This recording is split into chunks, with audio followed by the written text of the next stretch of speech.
voulez commencer pour les ustensiles? Et les mouvements a changé. Restez debout, on lit la parole de Dieu, s'il vous plaît.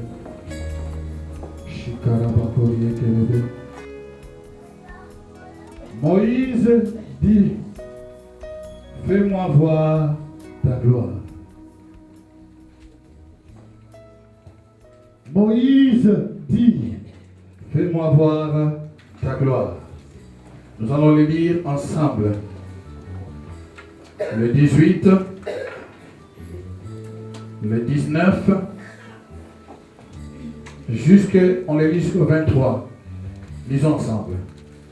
Moïse dit, fais-moi voir ta gloire. Très fort. L'Éternel répondit, je ferai passer devant toi toute ma bonté, et je proclamerai devant toi le nom de l'Éternel. Je fais grâce à qui je fais grâce, et miséricorde à qui je fais miséricorde. L'Éternel dit, tu ne pourras pas voir ma face, car l'homme ne peut voir et vivre. L'Éternel dit, voici un lieu près de moi, tu te tiendras sur le rocher. Quand ma gloire passera, je te mettrai dans un creux du rocher, et je te couvrirai de ma main jusqu'à ce que j'ai passé. Et lorsque je retournerai ma main, tu me verras par derrière, mais ma face ne pourra pas être vue. C'est la parole de Dieu. Que Dieu bénisse sa parole dans nos esprits, que cela puisse avoir des effets dans nos âmes, et que cela agisse et se manifeste même dans nos corps, et cela puisse être vraiment impliqué, appliqué, et puisse mettre que le mur qui entoure cette assemblée puisse être les témoins de cette gloire de cet après-midi. Au nom de Jésus, fais-nous grâce de parler de ta part par le Saint-Esprit. Amen. Amen. Amen. Amen. Nous prenons place. Encore une fois, nous rendons grâce à Dieu. Moi et ma chère épouse, je ne peux pas aujourd'hui venir seule. J'ai amené ma petite bijou, ma petite fille, ma secrétaire, ma joie, celle qui me fait. Amen. Je n'ai pas fini, vous criez déjà. Laissez-moi finir la liste. Amen. Sans elle, vraiment, je peux dire que je ferai juste la moitié de ce que j'ai fait jusqu'aujourd'hui. Que Dieu soit glorifié. Tu peux te lever, ma chérie, s'il te plaît. C'est elle. Amen. Que le Seigneur soit glorifié. Elle s'appelle Ada. Amen. Ça fait 22 ans qu'on s'est mariés. Donc 22 ans qu'on est ensemble, 21 ans qu'on s'est mariés. Que le Seigneur soit glorifié. Et nous croyons qu'il fera grâce de continuer jusqu'au bout. Et que nous soyons un témoignage. Et nous luttons, nous savons que ça sera ainsi. Car la Bible dit, il te sera fait selon ta volonté. D'accord, merci. Amen. Je vais rendre grâce aussi à l'homme de Dieu qui m'a invité, le pasteur Gustave, qui a eu confiance à moi. Vraiment, en tout cas, merci pour l'invitation. Merci toute l'équipe pastorale pour votre soutien. Et merci toute l'église qui nous a adoptés. Et nous sommes vraiment très contents, très fiers de tout ce que vous faites. Vous avez entendu que nous passerions et vous étiez là. Ça veut dire que vous nous portez dans votre cœur. Que le Seigneur bénisse l'assemblée chrétienne de Bienne. Oh, on dirait au vent dans la bientôt. Que le Seigneur bénisse l'assemblée chrétienne de Bienne. Et qu'il bénisse tout ce qui peut être comme un projet. Que tous les ministères de cette église soient bénis. Que tous ceux qui sont en train d'émerger soient bénis. Que l'école du dimanche soit bénie. Et que tous les finances de cette église soient bénies. Et tout ce qui se fait comme un média soit béni. Au nom de Jésus que je sers. Amen. Amen. Amen. Chers amis, j'ai parlé tout à l'heure qu'on allait apprendre les ustensiles. Mais à cause du temps, il fait que nous allons très loin. Mais ce n'est pas grave. Si vous fêtez rapidement le psaume de 47, vous allez voir ce que nous avons parlé lorsqu'on parle de l'adoration. Il y a le fond, hein? Alléluia, et la forme. Amen. Dans le fond, nous avons parlé de la vie interne. C'est ce qui m'intéresse beaucoup. À quoi nous sert d'avoir beaucoup de définitions, beaucoup de lettres par rapport à l'adoration si nous ne les pratiquons pas? Ça veut dire que cela commence de l'intérieur. Amen.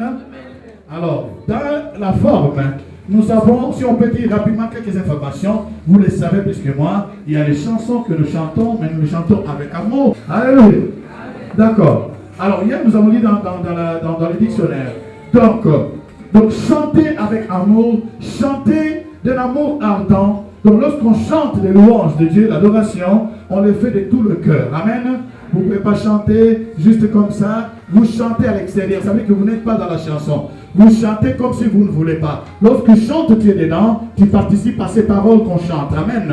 Alors, lorsque vous chantez, il y a des paroles.